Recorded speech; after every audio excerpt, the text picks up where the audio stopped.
Telugu one వినోదాన్ని, విజ్ఞానాన్ని, విశేషాలను అందించే ఒక సంపూర్ణ ఎంటర్టైన్మెంట్ యూట్యూబ్ ఛానల్. సినిమా వార్తలు, విశేషాలు, ఇంటర్వ్యూలు, యువతరానికి మెచ్చే నచ్చే వెబ్ సిరీస్లు, మొత్తం కుటుంబం మెచ్చే షార్ట్ ఫిల్మ్స్, మ్యూజిక్ వీడియోస్, హాస్యాన్ని పంచుతూ చెక్కిలి గింతలు పెట్టే కంటెంట్, ఇలా ఎన్నెన్నో ఆసక్తికరమైన అంశాలను నిరంతరం ప్రేక్షకుల్లో అలరించే allrounder channel Telugu one YouTube channel ని తప్పకుండా సందర్శించండి. ఆసక్తికరమైన సినిమా, వినోదాత్మక వీడియోలను వీక్షించండి మరియు ఛానల్ ని సబ్స్క్రైబ్ చేసుకోండి. శ్రీ గురుభ్యో నమః. భక్తివన్న ప్రేక్షకులకు శుభోదయం.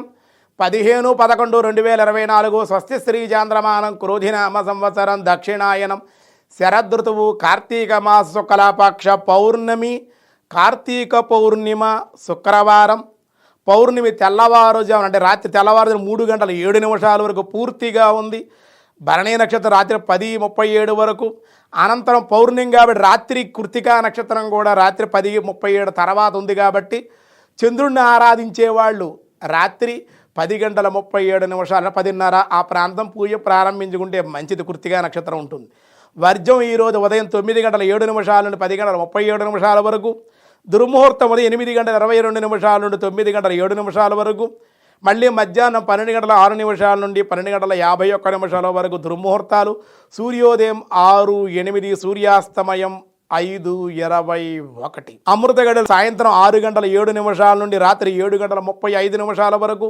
రాహుకాలం ఈరోజు 10:30 నుండి 12 వరకు రాహుకాలం ఉంది. శుభ సమయం ఉదయం 6 గంటల నుండి 7 గంటల వరకు ఉదయ శుభకాలం. సాయంకాలం 5 గంటల నుండి 7 గంటల వరకు శుభకాలం. వ్యతిపాత్రం యోగం ఉదయం 8:17, వరియన్ తెల్లవారుజామున 5:27, విష్టి సాయంత్రం 4:13. ఈరోజు కార్తీక పూర్ణిమ. జ్వాలాతోరణం, శివాలయాల్లో జ్వాలాతోరణం వస్తారు. యమలోకాన్ని వెళ్ళే సమయంలో అగ్నిద్వారం ఒకటి ఉంటుందన్నమాట, అది దాటి వెళ్ళాలి. ఈ యమద్వారం చూడకూడదు అనుకుంటే కనుక శివాలయంలో జరిగేటువంటి ఈరోజు కార్తీక పౌర్ణమి సందర్భంగా ఆ జ్వాలాతోరణ పల్లకీలో పరమశివుని తీసుకొస్తారు. 3 సార్లు తిరిగి మనం కూడా తిరగడం, ఆ నిప్పులు మన మీద పట్టడం, అది విభూతిగా భావన చేసి నమస్కారం చేసి జ్వాలను చూస్తేనే పుణ్యం. దాని కింద వెళ్ళడం కూడా చాలా మంచిది అని చెప్పారు. శివకేశవుల ప్రీతి కొరకు, అలాగే పార్వతీ పరమేశ్వరుల ప్రీతి కొరకు జ్వాలాతోరణం చేస్తారన్నమాట. అది చూడటం, దాని కింద వెళ్ళడం చాలా విశేషం చెప్పారు. కార్తీక పౌర్ణమి శివకేశవుల ఆరాధన. సంతానం లేని దంపతులు భార్య కంద మొక్కని, కందదుంప, కొబ్బరి బొండం దానంగా ఇస్తే మంచిది. దీపదానం విశేషంగా చేయాలి. ఈవేళ వస్త్రదానం, ఏ దానం చేసినా స్వయంపాక దానం చేయాలి. దాంతో ఉదకం కూడా స్వయంపాకం ఇవ్వడమే కాదు, ఉదకం కూడా దానంగా ఇవ్వాలి. ఉదకం దానం చేయకుండా స్వయంపాక దానం చేయకూడదు. కనుక శివకేశవుల ఆరాధన, దీపదానం, దీపాలు వెలిగించడం, దీపాన్ని ఆరాధించడం, దీపాన్ని దానం చేయడం ఈరోజు విశేషం. 14వ రోజు కార్తీక మాసంలో 14వ రోజు కాబట్టి ఈరోజు ఇష్టమైన, మన బాగా ఏదైతే ఇష్టమో అటువంటి ఇష్టమైన వస్తువులు దానంగా ఇవ్వాలి, అవి తినకూడదు. అలాగే ఉపవాసంగా ఉండాలి. ఈరోజు నువ్వులు, ఇనుము, దున్నపోతు, వెండిది కానీ బంగారం కానీ లేదా నిజంగా ఉన్న దున్నపోతుని కానీ లేదా గేదెని కానీ దానంగా ఇవ్వాలి. పుచ్చుకునే వాళ్ళు గమ్మును దొరకరన్నమాట, చాలా కష్టం అది. యముణ్ణి ఆరాధించాలి. యమధర్మరాజాయ నమః అని యముణ్ణి ఆరాధించడం. తిలప్రియాయ సర్వ సంహారహేతవే యస్వాహ యమధర్మరాజాయ స్వాహ ధర్మరాజాయ స్వాహ కార్తీక దామోదరాయ స్వాహ విష్ణువే స్వాహ అని కార్తీక హోమం నిత్యహోమం చేసేటువంటి ఆ విధంగా చేస్తే అకాల మృత్యువు రాదు, మృత్యుభయం ఉండదు, అనారోగ్య సమస్యలు కూడా ఉండవు అని చెప్పారు. దినారంభ చక్రాన్ని బట్టి ద్వాదశ రాశుల వాళ్ళకి ఈరోజు ఎలా ఉందంటే, ముందుగా మేషరాశి వారికి మిశ్రమంగా ఉంది. భగవద్ ఆరాధన చేసుకోవాలి, భగవన్ నామస్మరణ చేయాలి. ప్రతి పనిలో కూడా ఈరోజు ఆటంకాలు కలిగే అవకాశం. వృషభ రాశి వారికి ఈరోజు అనుకూలంగా ఉంది. అనుకున్న పనులు పూర్తవుతాయి. ఉద్యోగ వ్యాపారాల్లో లాభం ఉంది. మిథున రాశి వారికి చిరు వ్యాపారులకు అనుకూలం. ఉన్నత ఉద్యోగ వ్యాపారస్తులకు కూడా అనుకూలంగా ఉంటుంది. దేవాలయ దర్శనాలు, భగవత్ చింతన ఉండే అవకాశాలు. కర్కాటక రాశి వారికి ఈరోజు చాలా అనుకూలంగా ఉంది.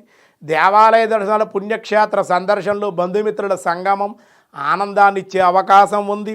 సింహరాశి వారికి ఈరోజు చాలా ఆనందంగా ఉంటారు.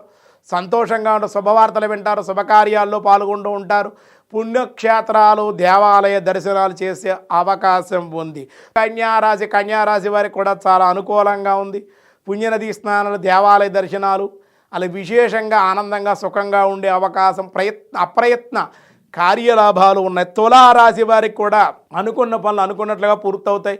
చిరు వ్యాపారులకు లాభాలు, ఉన్నత ఉద్యోగస్తులు వ్యాపారాలు, శుభవార్తలు వినే అవకాశం.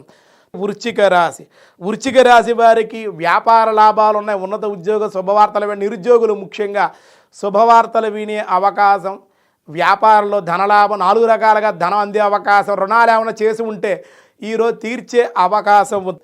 ధనస్సు రాశి వారికి విశేష లాభాలు ఉన్నాయి, అప్రయత్న కార్యలాభాలు, ప్రయాణాలు, తీర్థయాత్రలు కూడా చేసే అవకాశం ఉంది. మకర రాశి వారికి ఈరోజు చాలా అనుకూలం. యాదృచ్ఛికంగా దేవాలయ దర్శనాలు, ఉపవాసాలు, దాన ధర్మాలు చేసే అవకాశం. బంధుమిత్రుల సంగమం ఈరోజు మీకు ఆనందాన్ని ఇచ్చే అవకాశం ఉంది. మీనరాశి వారికి కూడా చాలా ఆనందంగా ఉంటారు, సంతోషకరంగా ఉంది. ఈరోజు వాహన ప్రాప్తి, ధనయోగం ఉంది. రావలసిన బాకీలు ఏమన్నా వసూలయ్యే అవకాశం ఉంది. ఈరోజు కార్తీక పౌర్ణమి, శివకేశవుల ఆరాధన, చంద్రుణ్ణి ఆరాధిస్తే విశేషమైన సత్ఫలితాలు ఉంటాయి. అలాగే విష్ణు సహస్రనామంలో ఈరోజు వ్యాసాయ విష్ణు రూపాయ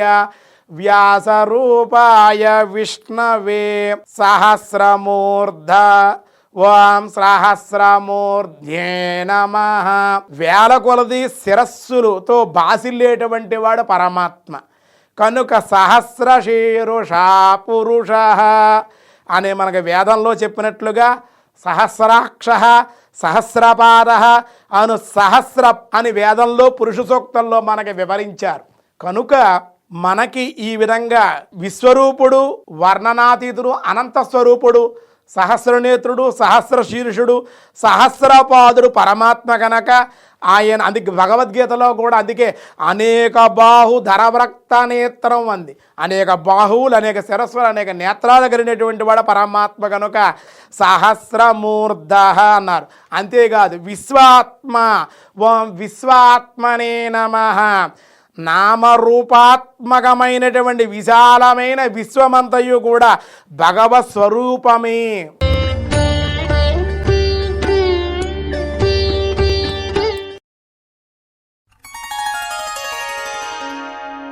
భక్తి1 దైవత్వాన్ని అందించే ఒక భక్తి ఛానల్. పండుగలు, దేవాలయాలు, రోజువారీ జాతకం, పూజా విధానం, స్తోత్రాలు, సనాతన ధర్మం గురించి ఆసక్తికరమైన విషయాలు, ఆధ్యాత్మిక జ్ఞానం సృష్టిస్తాము. తప్పకుండా www.bhakti1.com కి లాగిన్ అవ్వండి. భక్తి1 ఛానల్ ని వీక్షించండి మరియు సబ్స్క్రైబ్ చేసుకోండి.